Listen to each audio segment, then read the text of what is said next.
तो देखिए स्टूडेंट्स, आज अपन टॉपिक जो देख रहे हैं वो देख रहे हैं टोटल इक्विटी का। इसके लिए हम क्वेश्चन ले रहे हैं, क्वेश्चन नंबर 23। ये वर्कशीट में से नहीं है, ये अलग से है। तो देखिए अपन ने इक्वेशन पढ़ रखी है अभी तक कि capital plus liability equals to asset होती है। ये इक्वेशन अपन ने पढ़ रखी है, नई चीज नहीं है हमारे लिए। और हमने ये इक्वेशन भी पढ़ रखी है, closing capital equals to opening capital plus net profit. आगे भी होती है फ्रेश कैपिटल प्लस होती है ड्राइंग माइनस होती है, जो कि इस क्वेश्चन में जरूरत नहीं है क्योंकि इस क्वेश्चन में दे नहीं रखा।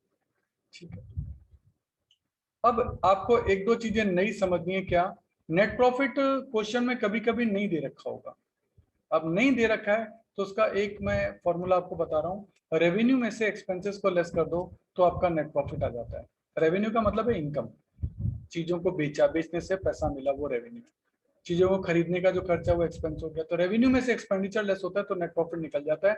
ये फॉर्मूला आपको एक अलग से याद कर लेना है। तो अगर नेट प्रॉफिट दे रखा है तो बहुत अच्छी बात, नहीं दे रखा है तो आप रेवेन्यू माइनस एक्सपेंस करके निकाल सकते हैं।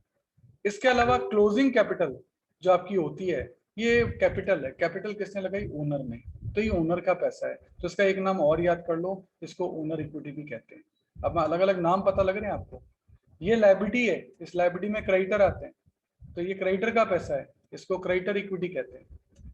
और हम ये जानते हैं कि कैपिटल में अगर लायबिलिटी को जोड़ दिया जाए ये एसेट होती है, और कैपिटल भी लायबिलिटी है और लायबिलिटी तो लायबिलिटी है ही। दोनों लायबिलिटीज को जोड़ेंगे तो टोटल लायबिलिटी आएगी। तो टोटल लायबिलिटी यानी टोटल इक्विटी, और टोटल इक्विटी और टोटल एसेट्स हमेशा आपस में इक्वल होते हैं। तो ये पहले सारे फॉर्मूले आपको अच्छे से याद होने चाहिए। इन फॉर्मूले पे आपको पहले रिकंसर्न करना चाहिए। रेवेन्यू का मतलब आपका होता है इनकमिंग की पैसा आके, मतलब सेल से आता है बेसिकली बिजनेस में पैसा। और एक्सपेंस का मतलब है कि उस सेल को करने में क्या खर्चे हुए, देन आपका नेट प्रॉफिट निकलता है। अब क्वेश्चन में आपको दे रखा है, क्वेश्चन में कहता है owner opening owner equity. Opening owner equity का मतलब हो गया ओपनिंग कैपिटल। ओपनिंग कैपिटल है 1,60,000। क्रेडिटर इक्विटी 1,50,000, तो क्रेडिटर इक्विटी ये रही, क्रेडिटर इक्विटी ये रही 1,50,000। रेवेन्यू अर्नड है 70,000, तो रेवेन्यू अर्न में लिखा 70,000। और expenses during the year 65,000, expenses during the year 65,000। इतनी चीजें क्वेश्चन में गिवन है। ये क्वेश्चन में गिवन है, जो ग्रीन मार्क्ड है ये सारी क्वेश्चन में गिवन है। ठीक है, अब इन्हीं से हमको चीजें निकालनी है। तो 70,000 का रेवेन्यू मत पता है, एक्सपेंस पता है 65, तो नेट प्रॉफिट निकल गया 5,000 रुपए। ठीक है, नेट प्रॉफिट अपन ने यहाँ लिख दिया 5,000 रुपए, नेट प्रॉफिट यहाँ से आ गया। अब ओपनिंग कैपिटल आपको गिवन ही थी, नेट प्रॉफिट आपको गिवन है, दोनों को जोड़ दो 165, ये निकल गई आपकी क्लोजिंग कैपिटल। और ये क्लोजिंग कैपिटल आपके ऊपर काम आ सकती है, क्लोजिंग कैपिटल 165 है। अब क्लोजिंग कैपिटल यानी ओनर इक्विटी, ये 165 है। इसमें 150 आपने क्रेडिटर इक्विटी के जोड़ दिए तो टोटल एसेट्स निकल सकती है। तो एसेट्स आपकी आगे कितने रुपए?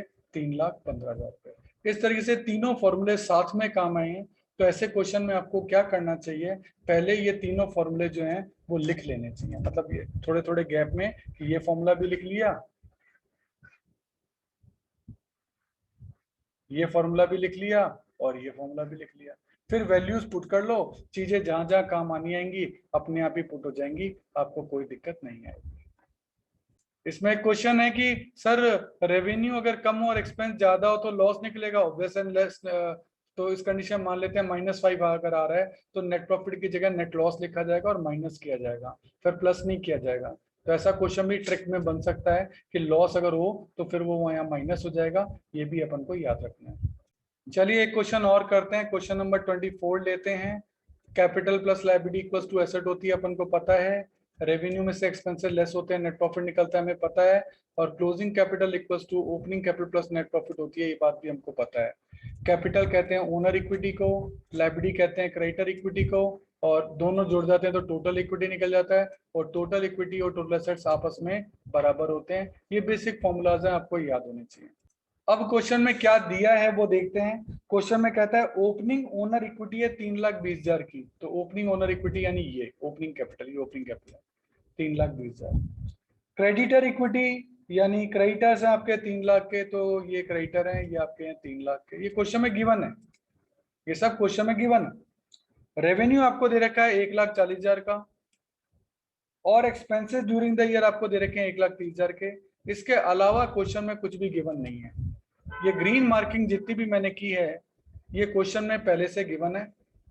अब अपन को चीजें निकालनी है, तो रेवेन्यू में से एक्सपेंसेस को लेस करें तो नेट प्रॉफिट आपका आ जाएगा 10,000। अगर लॉस आता तो लेस कर देते, ये 10,000 रुपये यहाँ नेट प्रॉफिट ऐड कर दिया, अगर लॉस आता तो लेस कर देते। 3,20,000 प्लस 10,000 3,30,000, ये आपकी आ गई क्लोजिंग कैपिटल। ये क्लोजिंग कैपिटल आप पुट कर सकते हो यहाँ, क्योंकि यहाँ इस इक्वेशन में यहाँ क्लोजिंग कैपिटल ही आती है। तो क्लोजिंग कैपिटल आ गई 30,000 और क्रेडिटर इक्विटी है 3,00,000, दोनों को जोड़ दें तो टोटल इक्विटी आ जाएगा, और टोटल इक्विटी टोटल एसेट्स के बराबर होता है, ये आपका आ गया 6,30,000। तो इस तरीके से ये चेन बनाई, पहले यहाँ से चीज को यहाँ लाए, फिर यहाँ से चीज को यहाँ ले गए, और देन अपन ने 6,30,000 का आंसर कंक्लूड कर दिया। इस तरीके से क्वेश्चन आपके सॉल्व किए जाते हैं। तीनों फॉर्मूले साथ में लेके चलने हैं, ये बात ध्यान रखना। ये वाला फॉर्मूला लिख लेना,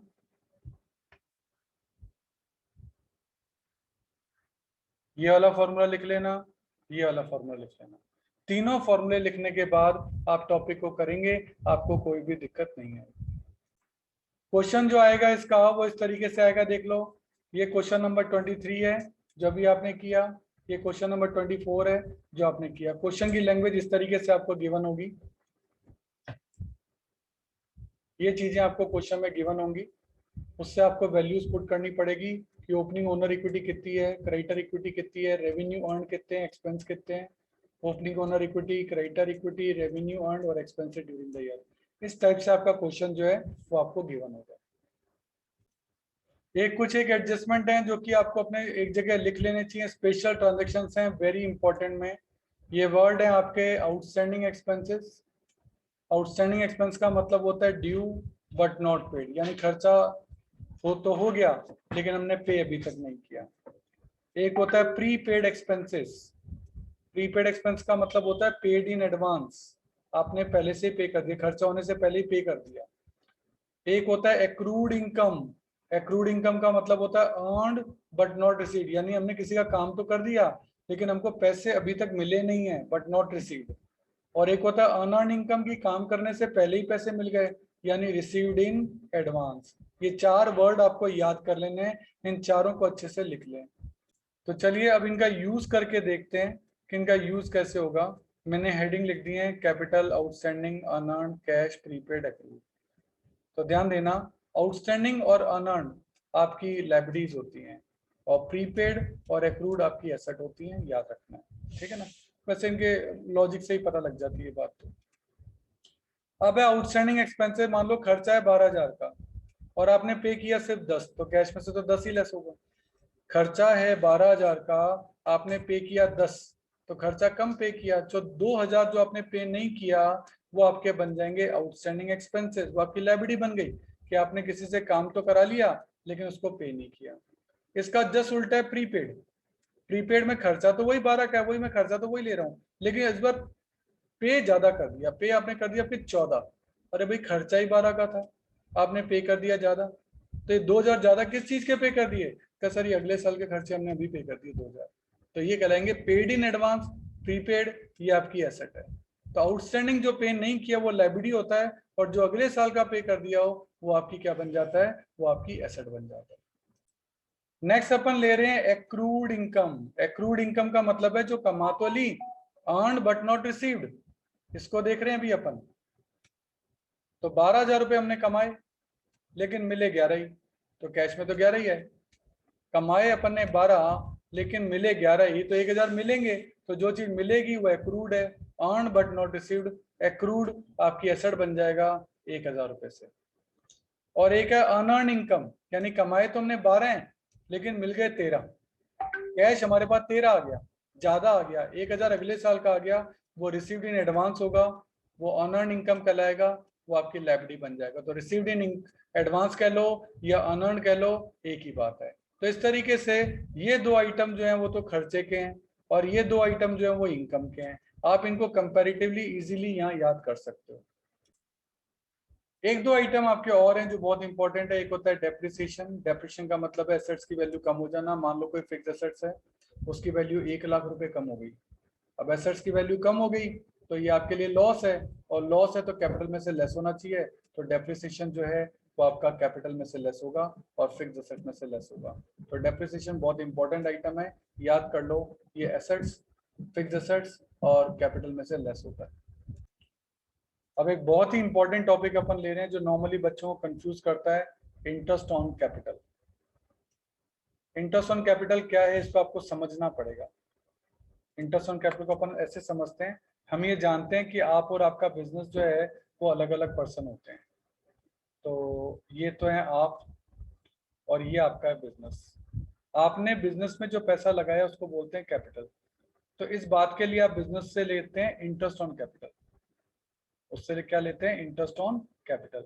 ये आपके लिए तो फायदा है क्योंकि आपको मिल रहा है, लेकिन बिजनेस के लिए एक्सपेंसेस है, लॉस है क्योंकि बिजनेस को पे करना पड़ रहा है।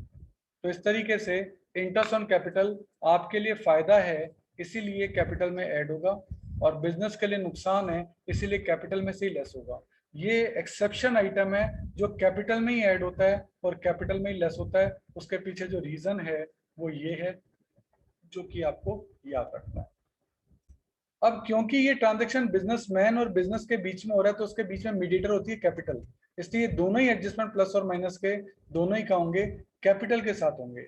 जो प्लस है वो भी कैपिटल में होगा, जो माइनस है वो भी कैपिटल में होगा, क्योंकि इन दोनों का मीडिएटर कौन होता है? इन दोनों के बीच में मीडिएटर होती है कैपिटल। तो इसलिए ये पूरा ट्रांजेक्शन कैपिटल के थ्रू किया जाता है। ये बात आपको याद रखनी पड़ेगी। इसी तरीके से एक ट्रांजेक्शन आपका है interest on drawings. Interest on drawing क्या है? देखो, ये बिजनेस है, ये आप हैं, ओनर हैं। बिजनेस से जो पैसा निकालते हैं उसको ड्राइंग्स कहते हैं, और इसके बदले में बिजनेसमैन बिजनेस को इंटरेस्ट ऑन ड्राइंग देता है। ये इंटरेस्ट ऑन ड्राइंग बिजनेस के लिए तो इनकम है और बिजनेसमैन के लिए खर्चा है। और मैंने बताया कि बिजनेसमैन और बिजनेस के बीच में जो भी ट्रांजेक्शन होता है कैपिटल के थ्रू होता है, तो इसीलिए ये ऐड इसलिए हुआ क्योंकि ये बिजनेस के लिए प्रॉफिट है, और ये लेस इसलिए हुआ क्योंकि ये बिजनेसमैन के लिए क्या है? लॉस है। दोनों ही एडजस्टमेंट जो है वो आपके कैपिटल अकाउंट में होंगे। तो ये दो एडजस्टमेंट ऐसे हैं जो साइमल्टेनियसली कैपिटल में ऐड होते हैं और कैपिटल में लेस होते हैं। क्वेश्चन एग्जाम में पूछा जाएगा, ऐसे दो एडजस्टमेंट बताइए जो साइमल्टेनियसली कैपिटल में ही ऐड होते हैं और कैपिटल में ही लेस होते हैं। एक वर्ड मैंने यहाँ बताया, डेप्रिसिएशन। डेप्रिसिएशन क्या होता है सुन लें। आपने एक एक्टिवा खरीदी 50,000 की, 1 साल बाद उसकी वैल्यू हो गई 40,000, ऑब्वियस उसकी वैल्यू कम हो जाएगी। तो ये जो 10,000 रुपये कम हुए, ये आपके लिए फायदा है नुकसान? ये आपके लिए नुकसान, क्योंकि आपकी एसेट्स की वैल्यू 10,000 रुपये कम हो गई। तो ये 10,000 रुपये डेप्रिसिएशन कहलाता है। जैसे मैंने यहाँ 1 लाख रुपए लिया है, तो वो 1 लाख रुपए एसेट्स में से भी लेस हो जाएगा और आपकी कैपिटल में से भी लेस हो जाएगा, क्योंकि आपका नुकसान है। एसेट्स में से लेस क्यों हुआ? क्योंकि उससे एसेट्स की वैल्यू कम हो गई। और कैपिटल में से लेस क्यों हुआ? क्योंकि ये आपके लिए क्या है? लॉस है।